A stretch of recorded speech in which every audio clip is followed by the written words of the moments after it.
Hujannya malu-malu ya sore ini, tapi masih sumuk ya. Saya lihat banyak yang kipas-kipas. Saya khawatir atau curiga ini AC-nya perlu di cleaning. Benar? Iya. Moga-moga sebelum Natal bisa di cleaning. Nah,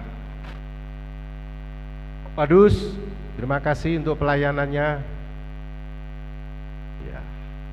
Bagaimana persiapan Natal? Oke, ya.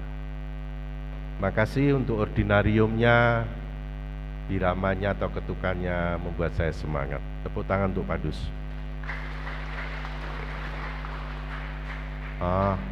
Kurang keras dong. Oke, baik. Nah, saudara-saudari yang terkasih, hari ini gereja membuat pengakuan iman bahwa Kristus adalah Raja semesta alam. Kita menutup tahun liturgi. Minggu depan membuka liturgi yang baru dengan masa Advent. Injil menyatakan tentang apa? Bahwa Yesus menyatakan dirinya sebagai Raja justru ketika diperiksa oleh Pilatus. Berikut ini adalah bagian, kalau kita mencoba ingat, setiap kali kita masuk dalam pekan suci, terutama saat Jumat Agung. Saya tidak tahu apakah Anda harus bertanya dalam diri sendiri, kalau hari ini gereja merayakan Kristus sebagai Raja semesta alam, apakah bacaan Injil menyatakan itu?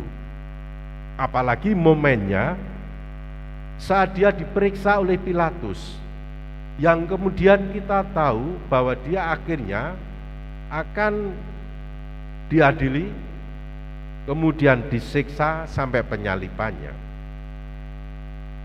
Maka pertanyaan kita harus juga bergulir. Bagaimana Injil ini menjelaskan tentang kerajaannya Yesus, tentang pengakuannya dia sebagai Raja. Saudara-saudari yang terkasih, hari ini kalau Kristus sebagai Raja, ini harus membawa kita pada suatu pengakuan iman bahwa Yesus mempunyai arti istimewa dalam hubungan kita sebagai manusia dengan Allah. Hanya dialah yang datang dari Allah. Hanya dialah yang menyatakan siapakah Allah Bapanya itu. Kerajaan Kristus dengan demikian itu menyangkut soal Allah. Soal rahasia Allah yang hanya dapat disikapkan oleh Yesus. Karena hanya dialah yang berasal dari Allah. Dengan demikian itulah kerajaan dari Kristus. Kerajaan kebenaran, kerajaan hubungan manusia dengan Allah. Menyatakan kebenaran bagaimana Allah dengan manusia. Tidak kurang, tidak lebih dari itu. Maka kalau pertanyaan-pertanyaan politis tadi oleh Pilatus tentang apakah engkau raja, Yesus sama sekali tidak menjawab secara politis. Dia hanya mau menyatakan kerajaan ini adalah tentang Allah. Bagaimana Allah mau menyelamatkan manusia, bagaimana manusia berhubungan dengan Allah.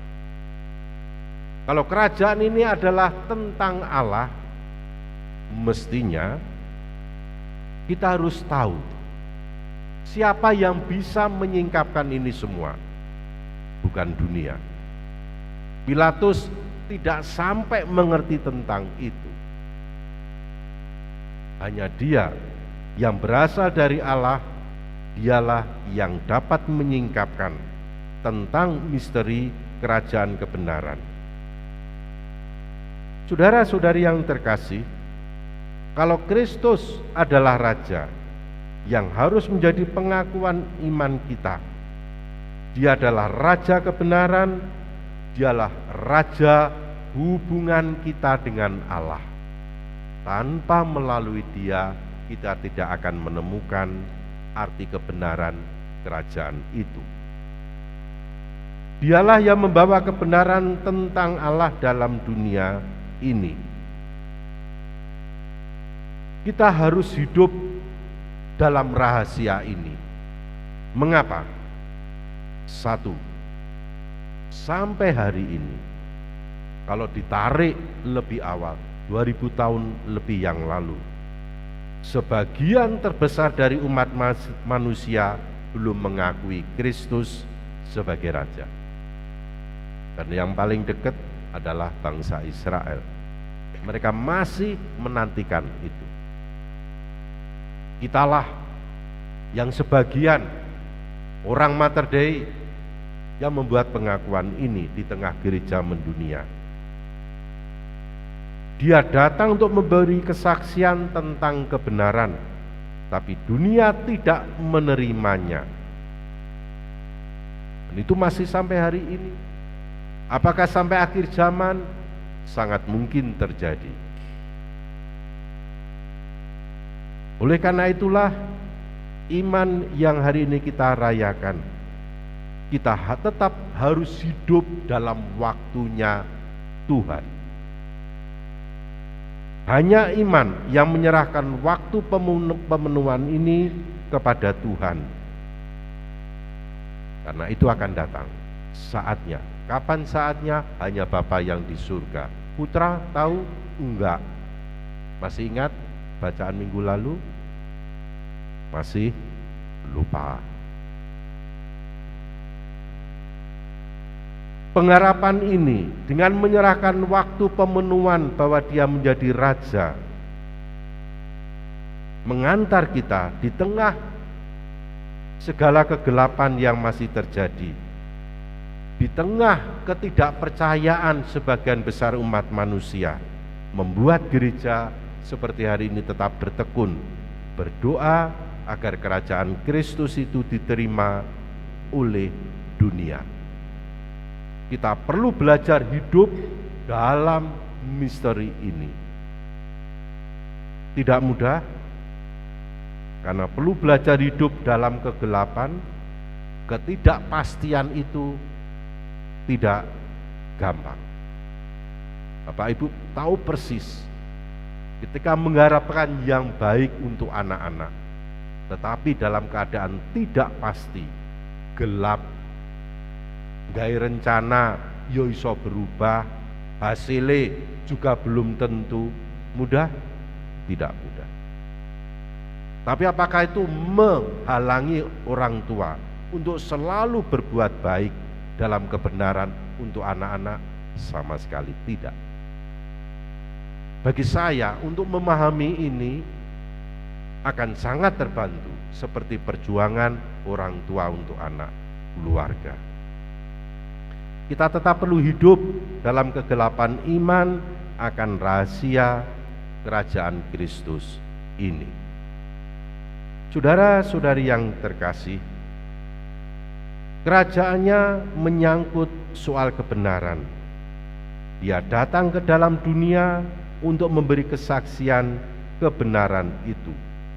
Dia datang untuk memberi kesaksian tentang Bapa. Dia datang untuk memberi kesaksian bahwa Dia berasal dari Bapa dan diutus oleh Bapa. Ekaristi ini memasukkan kita akan peristiwa iman itu. Semoga ini juga menjadi bekal iman ketika kita mulai minggu depan memasuki masa Advent. Ketika kita juga bisa menjadi harapan bersama dengan kepanitiaan-kepanitiaan sampai akhir tahun nanti. Kepanitiaan Natal, kepanitiaan untuk HUT, kepanitiaan untuk Jalan Santai Budaya. Saling memberikan pengharapan. Mungkin ada ketidakpastian, mungkin masih belum semuanya terselesaikan. Tapi iman ini menurut saya menyatakan kebenaran itu. Berkat Tuhan menyertai kita.